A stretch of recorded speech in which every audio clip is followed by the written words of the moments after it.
I like that. And we're live. I like that too. I keep wanting to not like it, but I like it. I want to not like everything I do. Critical. Hey, we made it to double digits, man. This is episode number 10. The longest I've done anything except go to work in a long time. Really? Oh, yeah. Playing guitar doesn't count. I've done that every day for 40 years, so that's just a given. I have to play guitar or I would go crazy. That's part of the reason I stay sane. The rock and roll keeps sanity is underrated. Rock and roll. Ooh, I turned on my red light. Hey, I like the red light. I turned on my red light. Look at that. It's kind of fancy. Oh, hey, now it's multicoloring. Now it's turning green. That's kind of cool. Now it's turning Check out green. my new mood lighting.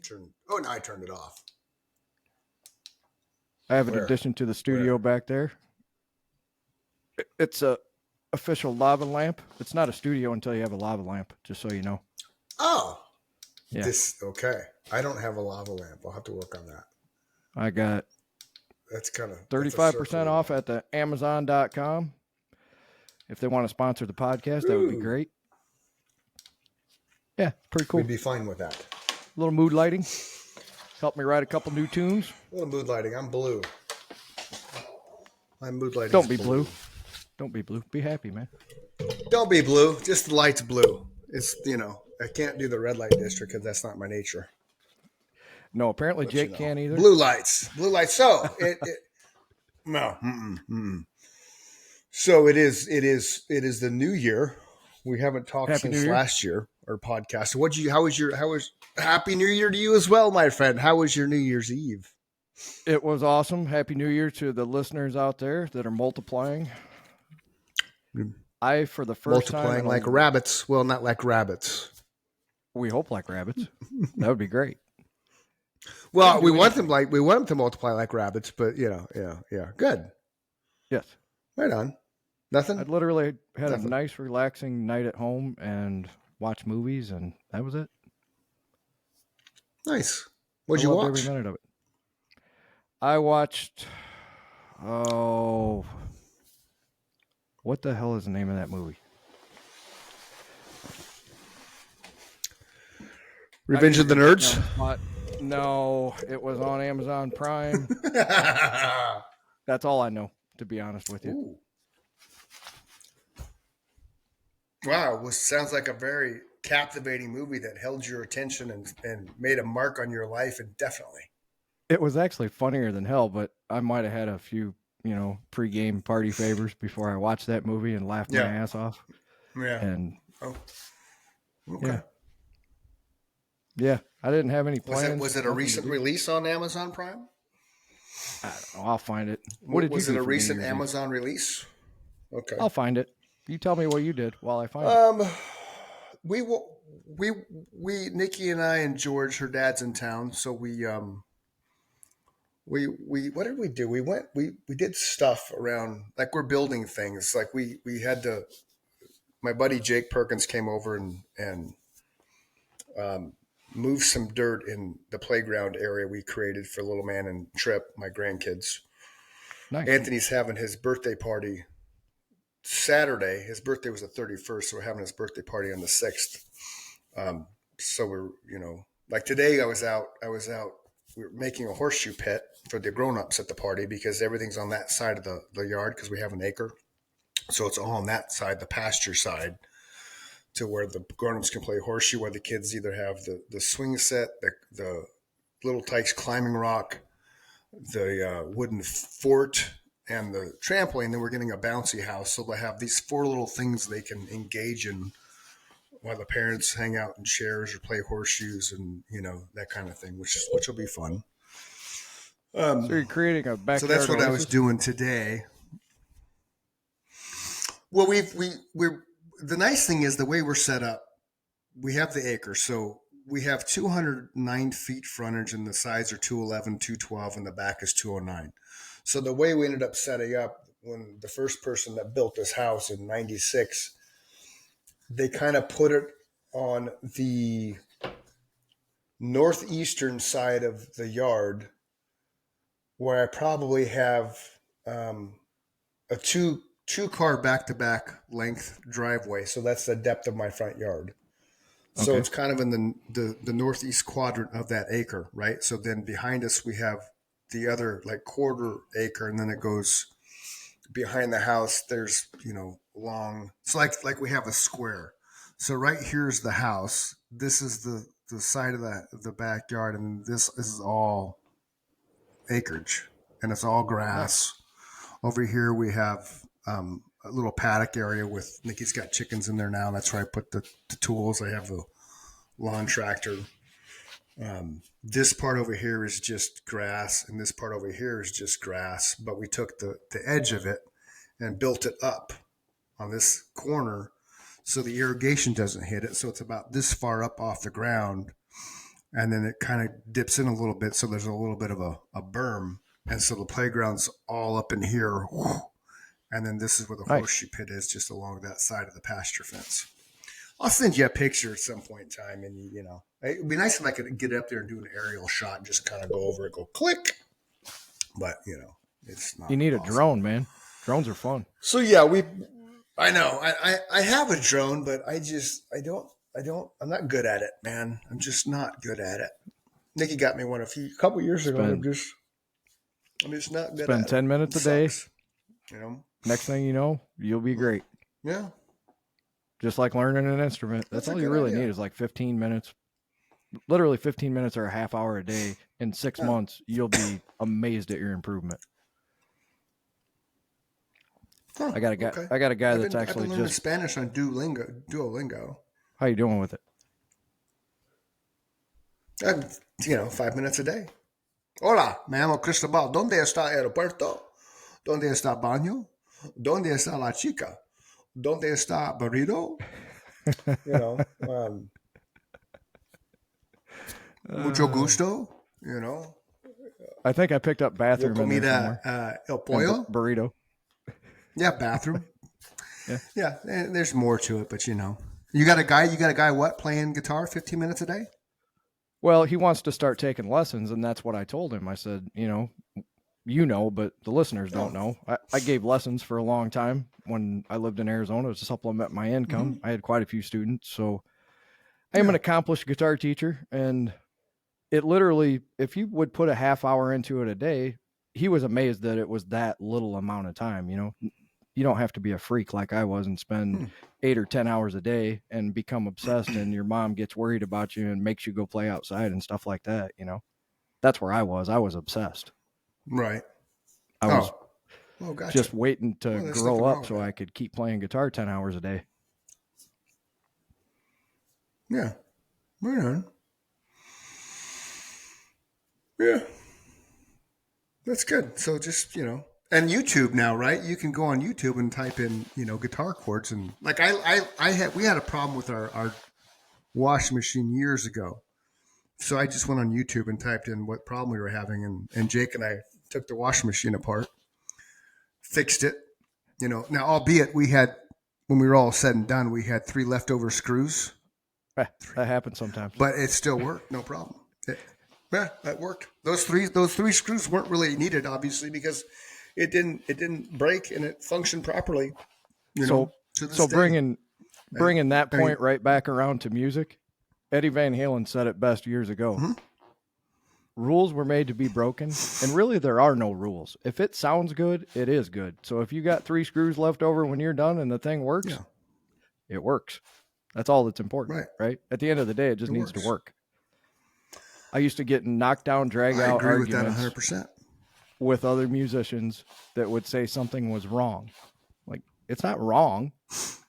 It may not be the way that you would do it or were taught to do it, or if you're following some silly set of rules, then maybe it's wrong. But the first person that I encountered, I told you before, was Scott, that said, just keep playing it the way you're playing it, and I'll figure it out. It's a weird time signature. Yeah. That's all I can tell you, It's not wrong. He liked it because it was cool. And that was motivation for me to just keep playing the way I was playing. So there are no rules, man.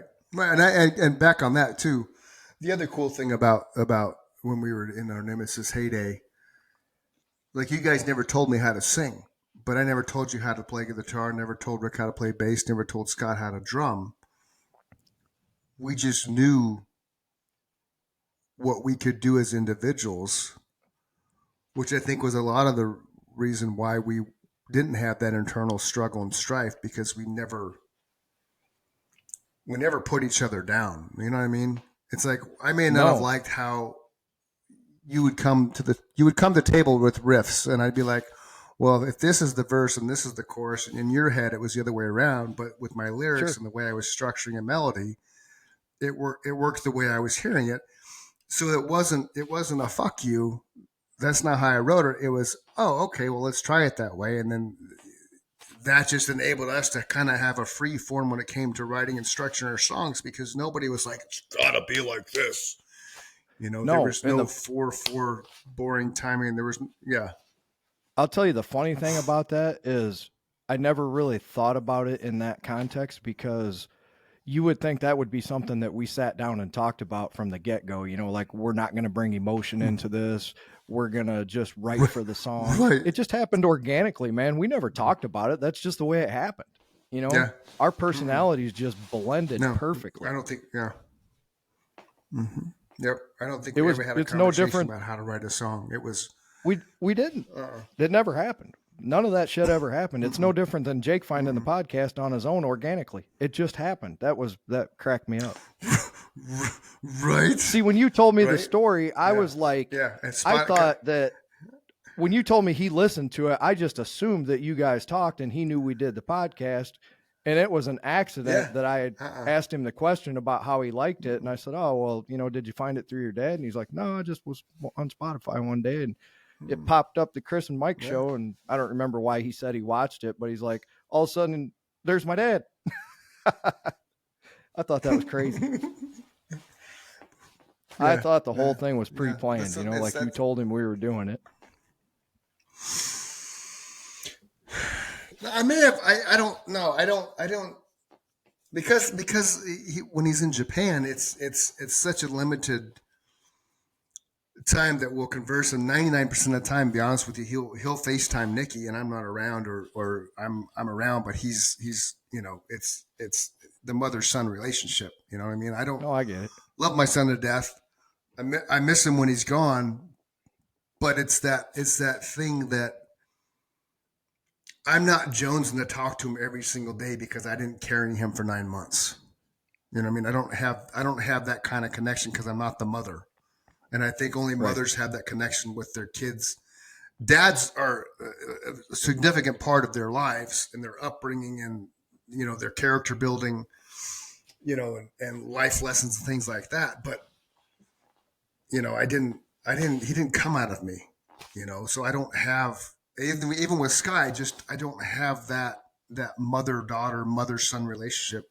And my relationship with my parents is absolutely non-existent, and I've never had a relationship with the father in my life, so I didn't know how to be a father. So along the way with Jake and Sky, and I'd mess up. I'd be like, hey, first time. I don't know. I never had a son before. I didn't have somebody teach me how to be a father to a son. I didn't have somebody to teach me how to be a father to a daughter. This is all new to me. I had examples, but they weren't 24/7 live with me examples. So there's no way to know that. So I miss him, but I don't have that. Oh shit! If I don't talk to Jake today, or it's been 3 days or 6 days or a week, I'm not freaking out and sad. Where Nikki, being the mom, her son's halfway across the world, she feels that, and it's emotional. And I'm just like, you're doing good, yeah, okay, right on, man. I think that's a Talk to you tomorrow. super. We have the 5-10 I minute think that's a conversation. super typical dad. You know, there's exceptions to the rule. Yeah, I sure. honestly, I didn't talk to my dad as much as I do now until we finally, hit upon a common ground. We both like betting on sports. So it's almost every day now that we Oh, have right and I on. love it. I look forward to it. He'll be like, "Hey, you got any bets lined up? Yeah, Who do you like today?" It's just something that we're going to watch the game or whatever. yeah, And It's just funny. We had the Right same on. relationship that you and Jake did for the first 30 years of my adult life. And then all of a sudden sports betting came along, and every Saturday I'll go over there for coffee, and my mom will make, cinnamon rolls or whatever for breakfast. And we'll sit there and talk about the previous Nice. week and what's coming up the next week. And I totally look forward to that now, man. And it's just something that Right on. I guess you gotta Right find on. that common ground, Yeah. And Jake and I have that common ground. And it's like when he texts me, we'll have a text conversation, 15, 20 minutes, but it's not the hour, what, I don't know how long him and Nikki FaceTime, but we don't have to FaceTime. He and I can talk via text and cool with that. Where Nikki wants to see him because Correct. that's her son. That's her boy. Yes. I totally get Whereas that. I'm just, I mean, he'll shoot me a text and, hey, can I ask you a question? Yeah. And then whatever the question is, then we go off on that tangent for 10, 15 minutes. And the biggest thing for us is the time difference. So if it's 11 o'clock my time, he's getting up and and he knows I'm not staying up that much later, but Right. because I get up every day at 6 and I got little man. But so it's he and both my kids and I have a good relationship. Skylar and I butt heads a lot because we're both stubborn. We're both born of the same cloth, and we both have to have the last say in things. We're always right. Oh yeah. Neither one of us are wrong. We have a we're couple of those so we there's have a couple of those kind of relationships in our family too, where two people are just a little bit too yeah much alike, yeah yeah right I just wish right. so It's like actually the apple doesn't fall far from the tree. okay, that kind of segues into what I wanted to talk about actually very nicely. Okay, So right on. one thing that I've noticed, and You're maybe you welcome. can maybe you can chime in on how you deal with this in your relationship, but I noticed that I guess I'll start it off by making a statement. I don't think that it doesn't even have to be a Okay. relationship. I don't think that any one adult should tell any other adult what to do with no limitations. As long as that person is not hurting someone else. Like you got Mm-hmm. relationships where people say, I would like to do that, but my husband's going to get mad. Or I would like to go do that. Or I would like to be involved in such and such. Like, whatever. Just name your topic. But I can't do that because it's going to make that Okay. other person mad. These people realize that they only have one life, right? It's your life. I know that you're sharing it with Yeah. somebody else. Yeah. And I'm gonna Mm-hmm. go out on a limb right here and say this is probably why I'm still single and not married. But I'm looking I'm looking for to be a team, man. And if I'm not a team, I'm not interested in being in it. Mm-hmm. I don't need anybody to tell me what I can and can't do. I'm a fucking adult man, and that other person is an adult Mm-hmm. woman. Yeah. They should be able to live their life Mm-hmm. the way they want. I should be able to live the life I want, as long as I'm not hurting that person. You know what I'm saying? Mm-hmm. I think, and Nikki and I have been together almost 30 years. That's why I'm kind of Knowing bringing this up, dating and because somehow marriage, you and made it through. right. Well, there's secrets to longevity in a marriage. Number one, you have separate comforters. You don't sleep with the same blanket. You don't share a blanket. That doesn't work. Don't care who Okay. you are. I don't care what your reasoning for having one comforter is. You're wrong. I like So this you already. have two comforters for two people. Okay. Second thing is whoever makes dinner, the other one cleans it up. So if I make I dinner, agree she with cleans it that. up, and vice versa. 2 for 2. That's okay. So exactly. Now breakfast is different because she's up before I am. You know what I mean? Breakfast doesn't count. So it's just That's dinner. It's just a whatever. dinner. Right. Agreed. Breakfast, lunch don't count. It's a dinner thing. Separate We did not comforters. talk about this Um, pre-podcast and either, then just so everybody knows. I agree with the no, first no, two no, 100%. no. You didn't even know this was Yeah, coming, so yeah. go ahead. No, I didn't. This is the beauty of our podcast is we just decide what we're going to talk about, why we're talking about it. So people may not realize, but as soon as we're both on screen, Mike hits record. So Yes. the only thing that's pre-planned in a sense is the top 11 list, but that doesn't drop till the end of the show. So everything else is just us having a conversation, and it leads how it leads, and it takes us where it takes us. So there's no script. The only consistent thing for the last three shows is the top 11 list. That's it. Everything else is just off the cuff. What do you want to talk about today? What's, good, bad. So yeah, so And separate comforters. Jake Whoever really makes the meal, appreciated that, by the way. Yeah. That was one of the things he said he really enjoyed was Oh, did that he? it was raw and it was honest, and yeah, he liked that. So go ahead. Yeah. Comforters. Yeah. Real, Dishes. raw and relevant. I So like that. separate comforters. Whoever makes the dinner, the other one cleans it up. And then you kind of have to know your lane. And by that, I mean, I'm not great at laundry, and it's not that I'm not great at laundry as far as doing it properly, but I don't do it the way she does it. So we learned a long time ago, I don't do laundry, she does. Now, the caveat to that, in my insane workout regimen, and when I was doing 8 workouts a week, in those 5 days, then Friday when I got home for my second workout, I would do my own workout laundry. And I made the mistake one week of throwing all my laundry in and didn't do hers. And then she was kind of like, "What the fuck?" And I was like, "Well, you get mad at me when I do all the laundry." I said, "So I just was taking care of mine." So now I've learned that if I'm going to throw my stuff in, I throw hers in with it, and I just do a whole load of sanitize. Because when I work out, this shirt would be soaking wet by the time I was done working out because I work my ass off. Oh yeah, I work in So a there's kind factory, of that. You man. kind of everybody's got to know their yeah. Baking, So baking everybody's soda got is to your know friend. their lane. Right. Everybody has to know their lane. So there's other little caveats that I won't go into because they kind of hinder on the personal aspect of her and I's life. Yeah, that's fine. And I'm not Howard Stern, and you're not Robin Quivers, so I don't think she's likely to share. I'll happily share with you off air because you'll get a kick out of it. But that to me is the most the basic of it is separate comforters. Whoever makes it cleans it up. The other person cleans it up, and then I typically will load and unload the dishwasher, just because she does like all the laundry. So the caveat there, she'll do the laundry and then I do the dishes. I'll load them, unload them. Every now and then she unload them, but for the most part, I'm unloading them because I just kind of feel because she does that part of that laundry and whatnot, then I should do that without any issues. So we're kind of cool like that where we don't we don't kind of step on toes that way. Every now and then, like I said, I'll do something laundry wise and she'll do dishes, but for the most part, like we did a crock pot thing for tonight's dinner. So when it's all said and done, I'll clean up the mess because she put the crock pot together. So it's the whole. What about you? It's What do still you the think? whole. Even though you've Well, not been married, you've had relationships.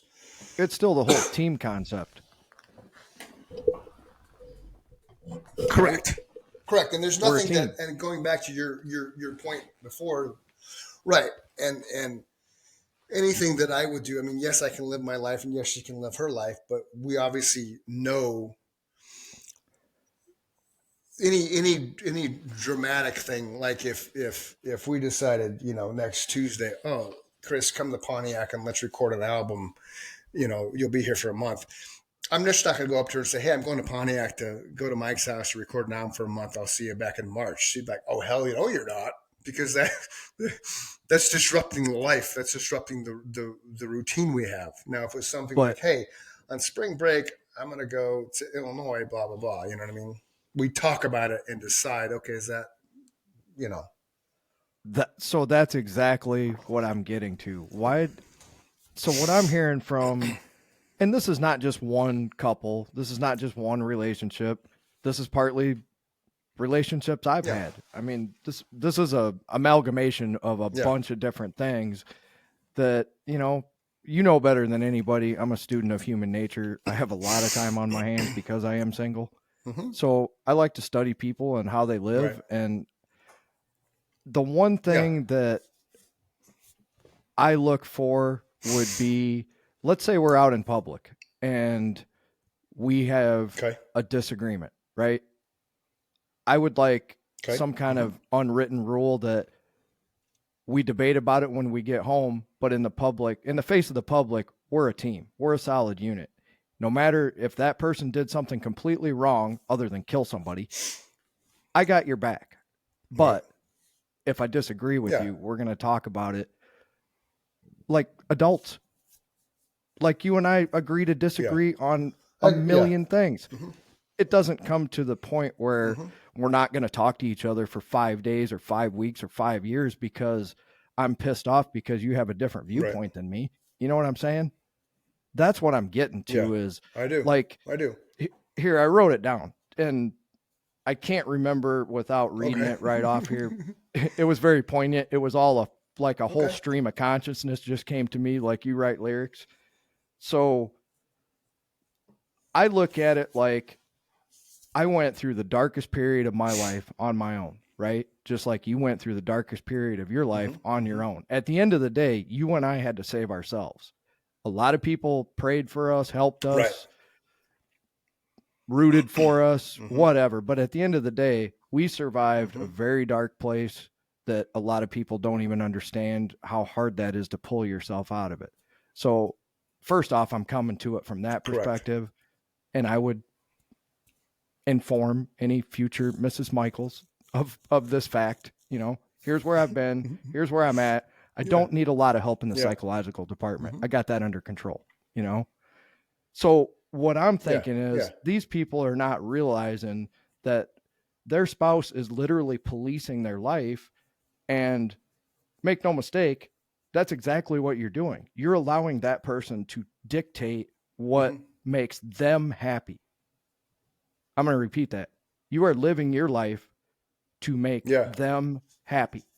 Your whole life now is... Which is the wrong way to live. Yeah. Now you're walking on eggshells every day to hope you can get through another day without making that person upset about whatever, just so you have a nice, peaceful day. Fuck that. Right. Fuck that. I'm not living my life that way. I want somebody that's going to say... Agreed. And that... I want somebody that's going to say, you know, Mike, I think what you're doing is detrimental to your health or our finances or, you know, but let's talk about it rationally. You know, 9 times out of 10, I'm going to say, you know what? I didn't look at it that way. So thank you very much for bringing that to my attention. And we get stronger as a team. I personally have never found that in my life. Sure. Absolutely. But that's what I'm getting at. Nikki and I are unique in the sense that I can count on one hand how many times we had drop dead blowout argument fights. That's amazing in 30 probably years. 3 of those were in oh yeah, like probably 3 of those were in my drinking days. And the other 2 probably in the last 3-4 years, just because we were doing the remodeling our house and building the addition for my daughter and the grandbabies. And you don't understand the stress that puts on a couple until you live it. Like the amount of bullshit we went through because the contractor we had was a piece of shit. Didn't follow through, didn't follow up, just stopped working on the house. So then I had to kind of step in, which I wasn't. I'm not a contractor. I've never pretended to be a contractor. I'm not a foreman by any means. And so I had to start just picking up the slack of this shit that I didn't want to do. And the timing of it was screwed up. I mean, it's just, unless you've lived through a remodel with your significant other, you don't know what I'm talking about. If you have, I hear that all the time. The hammer on the head. Right. You're hitting. I have never, but I have heard that story countless times. Yeah. And it's true. 100% true. 100% true. And so, but that's it, because we both came from very dysfunctional families before dysfunctional was cool. We both came from families where there was addiction was prevalent. We didn't realize it at the time we were growing up until after the fact, like looking back on my life. Right. Right. Because in society, you think addiction, drugs, alcohol, Yeah, sex is an addiction now for some, and that's been more prevalent in over the years. But you especially since don't the think of internet. anything else, like right. But you don't think of anything else addiction wise. But personalities, the abusive personalities can be addictive. The beating, the physical abuse is addictive. No Because question. you get a rise out of that when you're when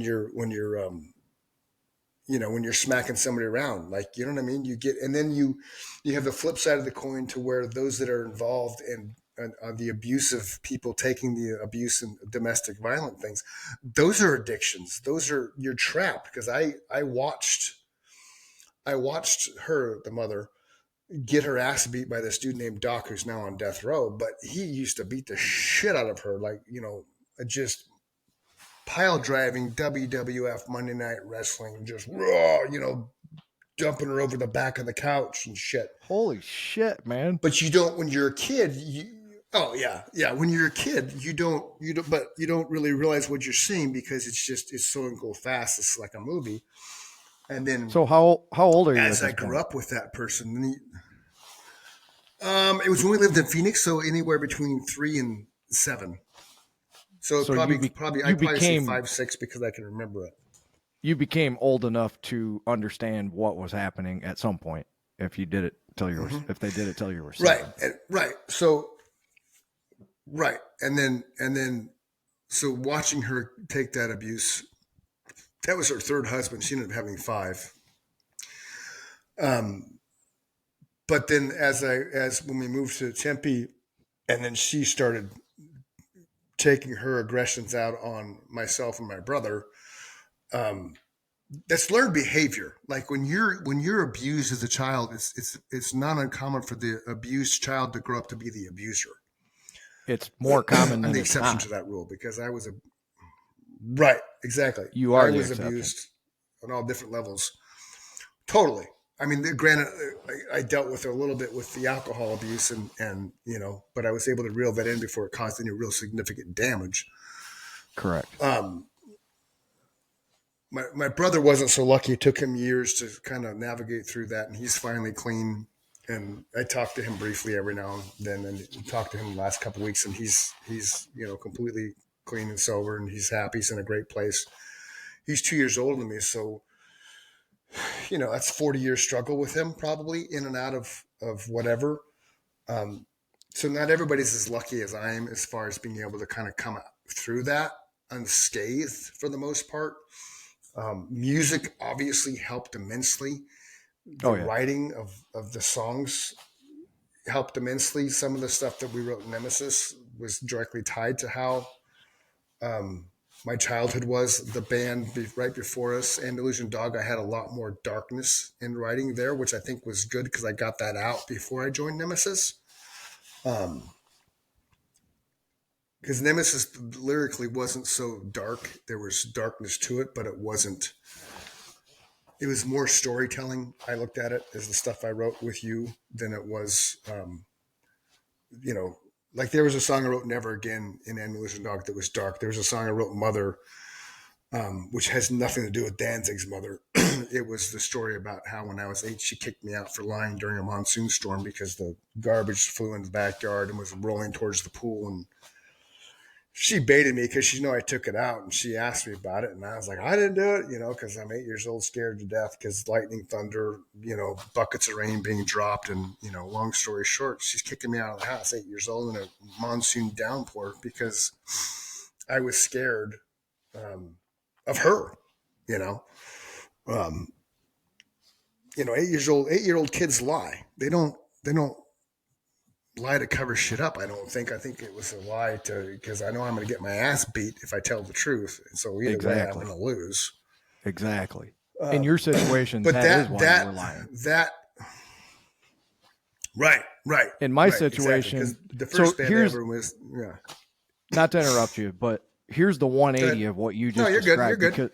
because you and I grew up 180 degrees apart, and everybody needs to realize that.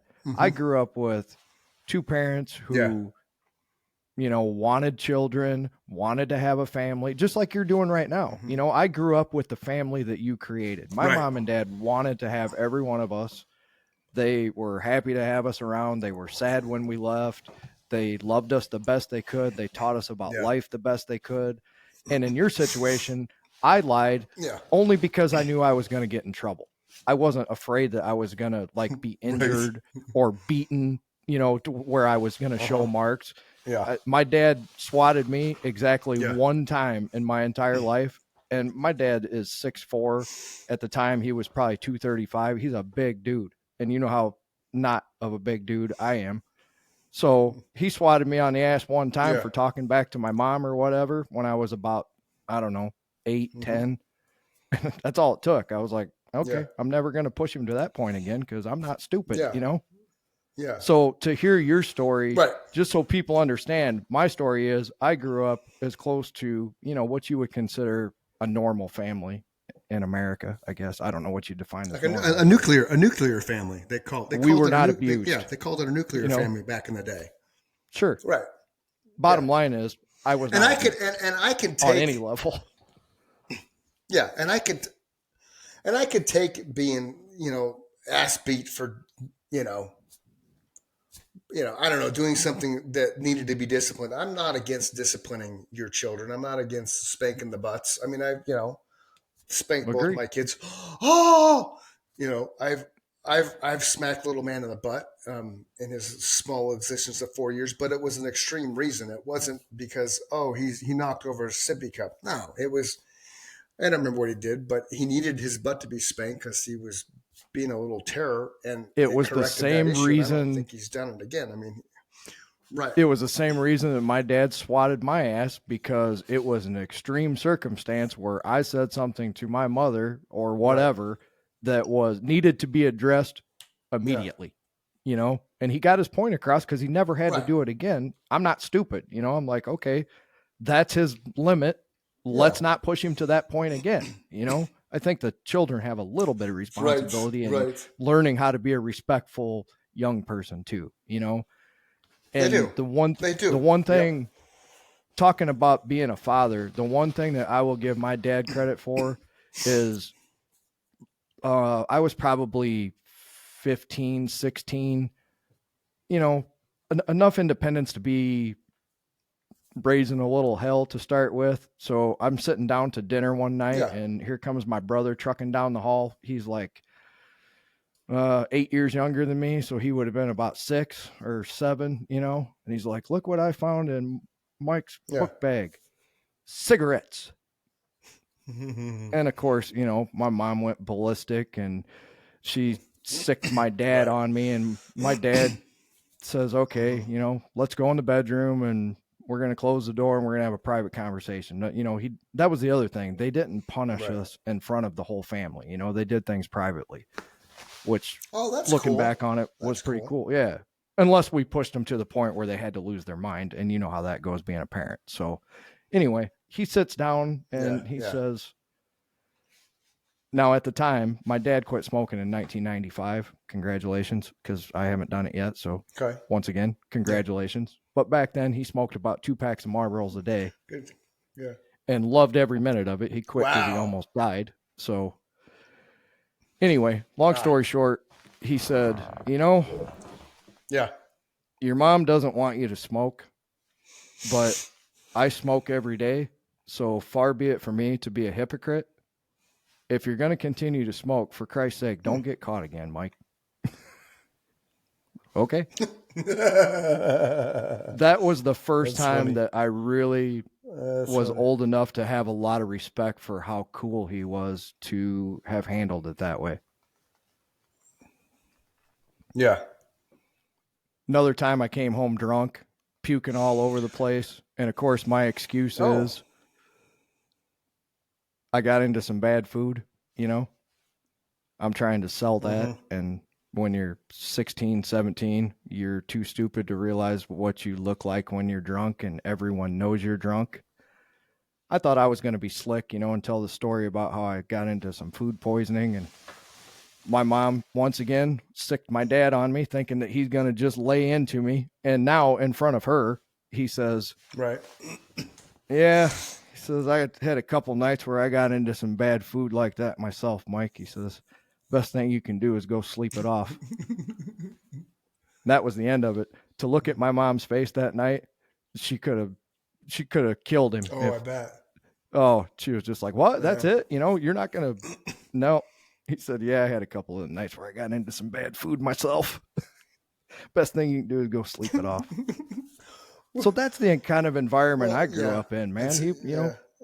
My parents had a good, they had a good balance of, there were times my dad had good to cop, bad be cop. different. Exactly. Because there were times he had to be different than that. Yeah. And he handled every situation accordingly, but so did my mom. Most of the time you wanted to deal with mom. To your point earlier with Jake, I really wanted to settle it with her because talking to my dad was not so easy. But once again, we were not abused. That's right. And understand, I don't want people listening, watching this thinking that my entire life was, wake up beaten, go to bed beaten. It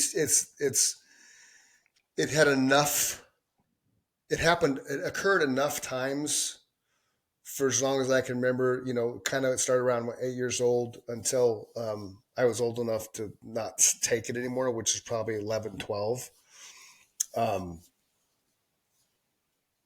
It outweighed the positive. It outweighed the good.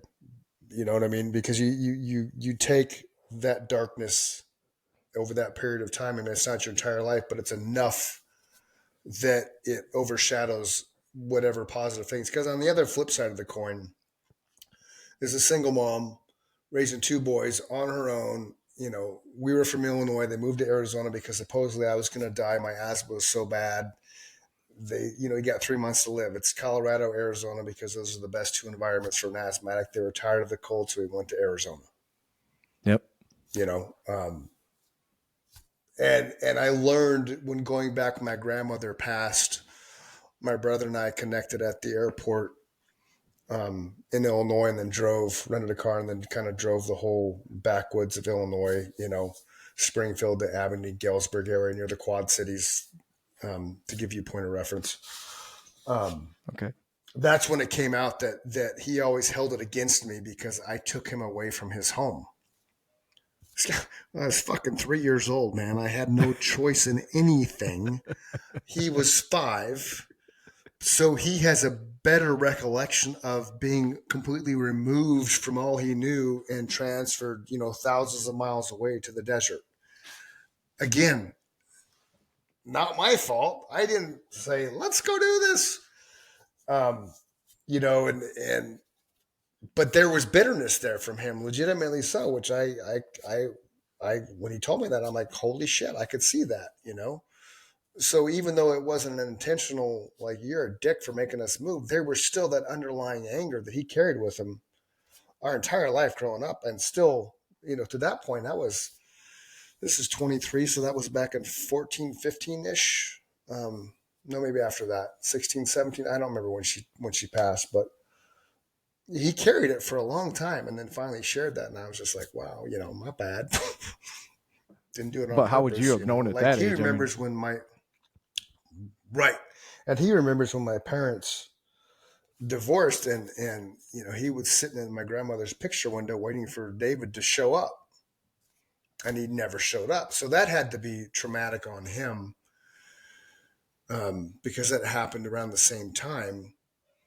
And that whole thing happened because she claimed he couldn't handle because I was sick. I was 2.5 months early. I was a terrible baby, man. I was going to die every other day.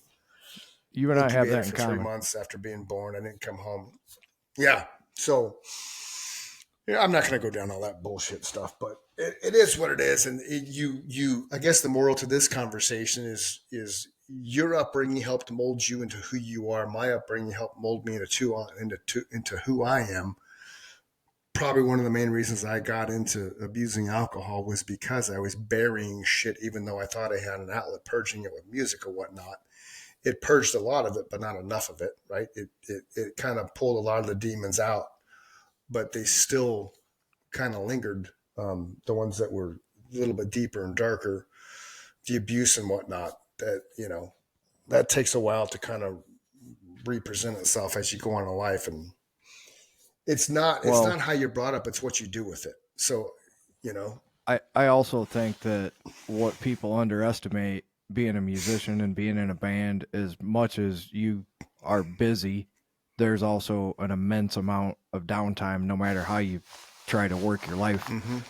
And that immense amount of Right. downtime has to be filled with positive things. And when you're 22 and invincible and you don't think you're going to die, of course you can do drugs all night and you can drink all night and you can still function every day, and you can do that for a long time. And that's the problem, is you're not smart enough when you're young to understand that when you get to be our age, all that takes its toll and you start to feel it, even if you don't look like it. I get complimented on not looking like I'm 50 years old all the time. I appreciate that. I feel like I'm Oh, yeah, 65 yeah, yeah. because of People are the blown abuse away. that I put Yeah. my body through and a nice car accident. But Yeah. I just wish, in Yeah. I'm the hindsight same. that I'm the same way. Go ahead. Go ahead. no, I just definitely wish in hindsight that we had done things differently during that time. But I guess that's why we have the stories, to be able to tell people that, didn't live that kind of life. Right, and I think people get caught up, and again, this is just my opinion. It's not, I'm not baptizing the world or anything with a garden hose, but I think that people get wrapped up in the blame game and pointing the fingers. Like, oh, my mom or my dad. Oh, yeah, I got daddy issues, mommy issues. Anybody that says that they had the perfect upbringing and have the perfect life, they're lying through their teeth. Just keep an eye on them, and their life will fall apart within the next, 6 to 12 months, and it'll be for all the world to see. There's 100%. nothing more ironic, I think, in this. Right, there's nothing more ironic than you see these people on social media, and they're championing their lives and this and that, and everything's roses and peaches, and ooh, and then all of a sudden it just gets fractured, and their lives go tumbling down these two different directions, and they're sharing all their garbage on Facebook and Instagram or whatnot, and you're calling the other person out, and you go from like it's roses and daisies, what is it, rainbows and daisies, and all of a sudden it's dragons and chaos. I'm sorry, that didn't happen overnight.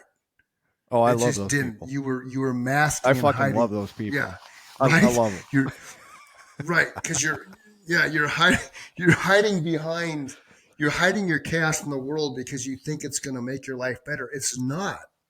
The more honest you are and the more forthcoming you are with whoever your significant other is, the better your life is. If the people that get divorced in 4 years, let's be honest, they just gave up. They didn't try. They hit a wall. They hit some kind of hurdle they couldn't get over.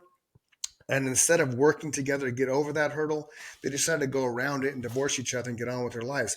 That's a cop out. We Okay. so could have done when I So got sober. they When either I at the end of my drinking, they either boom. did Yeah. that. Go ahead.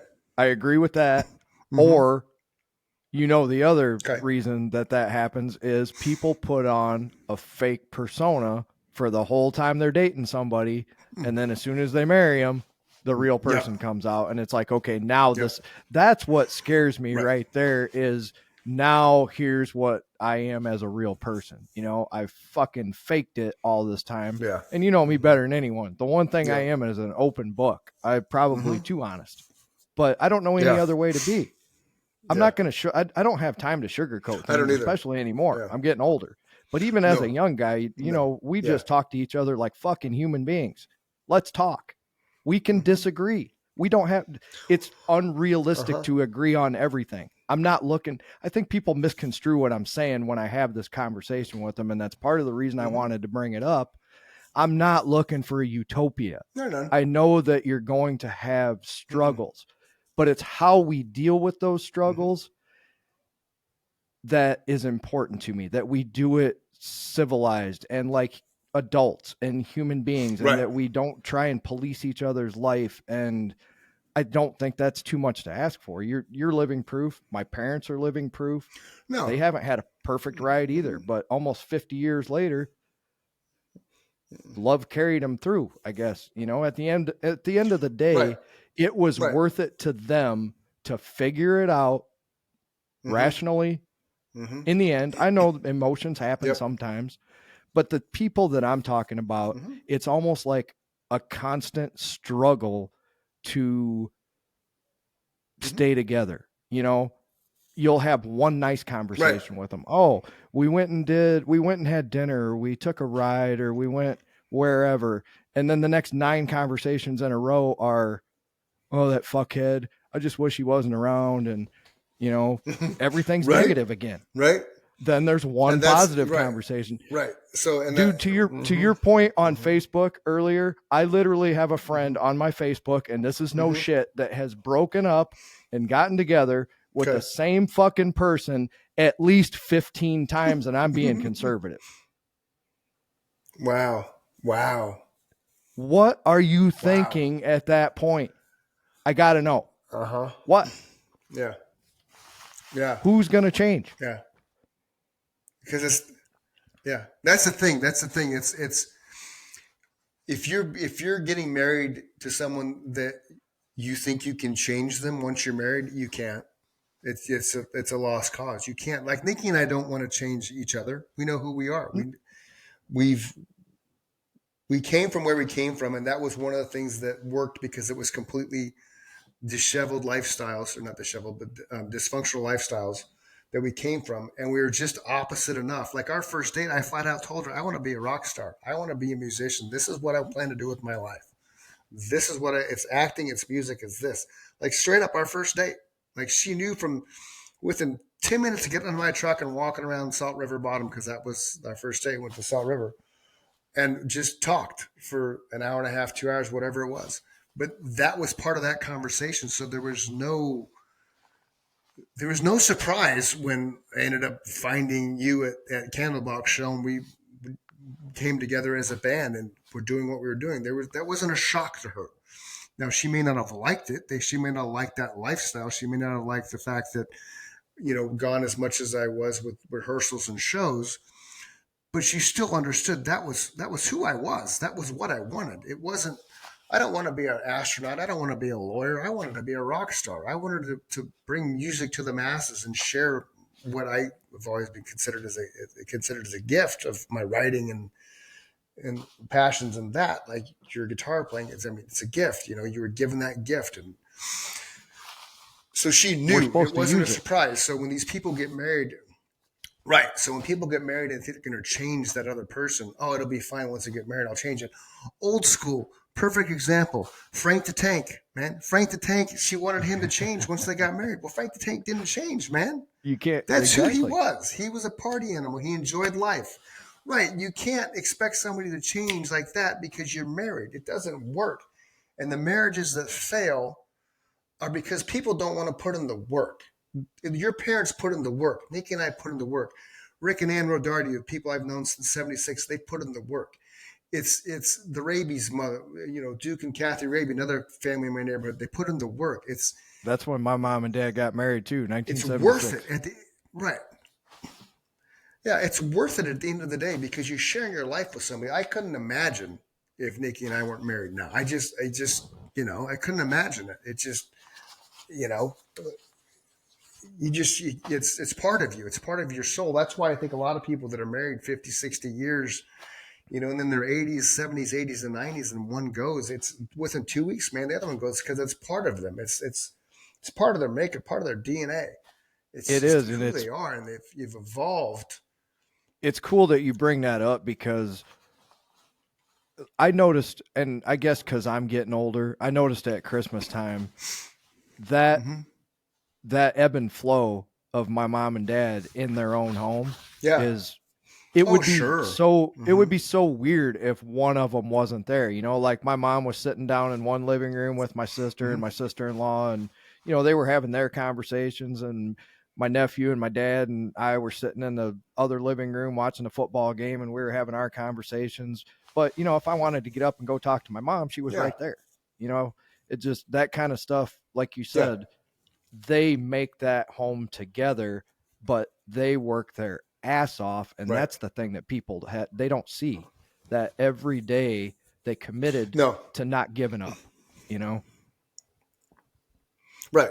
Yeah. Like we were doing something last week with everybody, and Sky made a joke that Nick and I were holding hands. We hold hands all the time.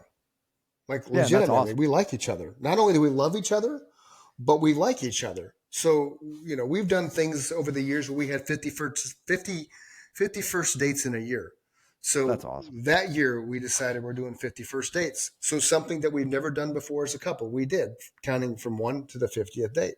So in that, basically, it's a date night once a week, with the exception of 2 weeks of the year, right? Yep.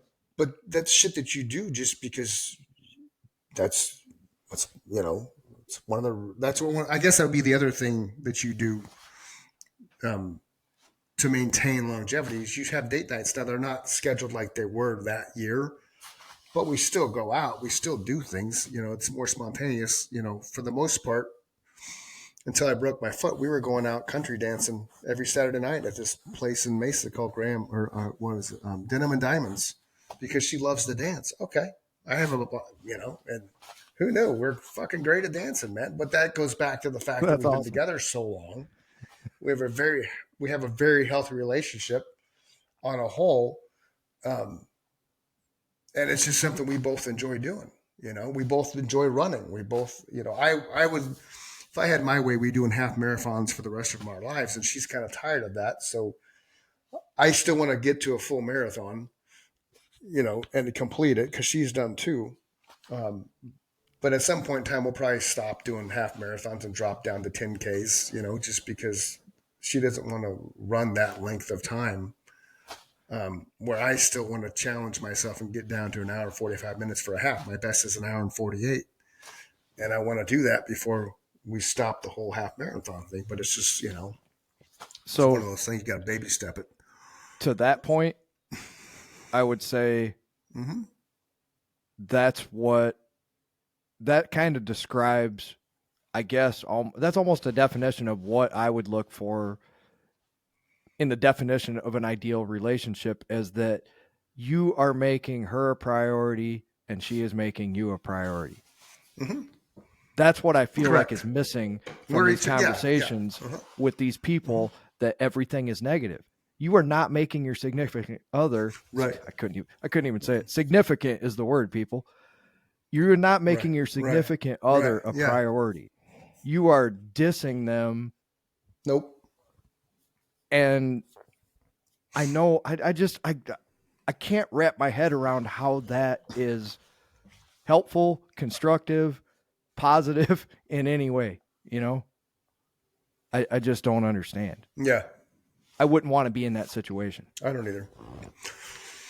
Priority. No, you have to make that person a priority. If all you do, right. And it's not to say that your life ends, because that's the other thing that people don't understand. Just because you're in a relationship doesn't mean you can't have friends.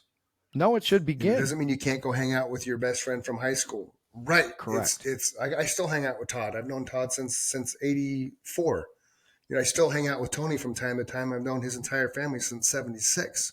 So it's not like you can't still have your friends and do your things,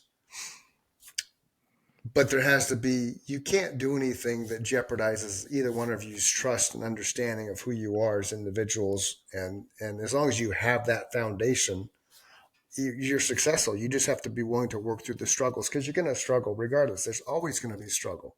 Well, and let me tell you, if the trust issue, if that person's going to cheat on you, they're going to do it somehow, some way, regardless. The fact that you don't, the fact you don't let them go out with their friends is not going to keep them from fucking somebody else. If they want to do it, they're going to do it. It's going to make it worse.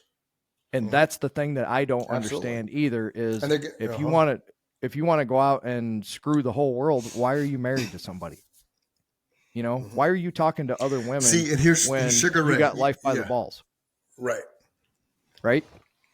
Sugar Ray. Not a big fan of Sugar Ray. I'm not a big fan of Sugar Ray, but you know who Sugar Ray is, right? The musician. I like Sugar Ray.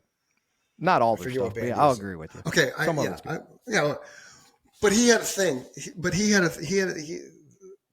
30 years ago, whenever he came out, 25 years ago, somebody asked him, I was watching something, somebody asked him, probably one of those MTV things back when they played music. They asked him why he didn't have a significant other, however they phrase it, girlfriend, whatever. He said, because I want to get laid, man. It's like it wouldn't work. I'm out enjoying my life. I'm going one night stands all across the country. Every time I play a show, I'm enjoying my life and having fun with it. Why would I get married and end that? That to me was brilliant. Like, you know who you Agreed. are.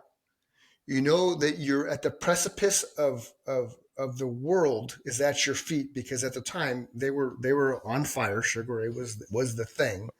Oh yeah. And he knew enough about himself to know that he couldn't be loyal to one person. So why do that?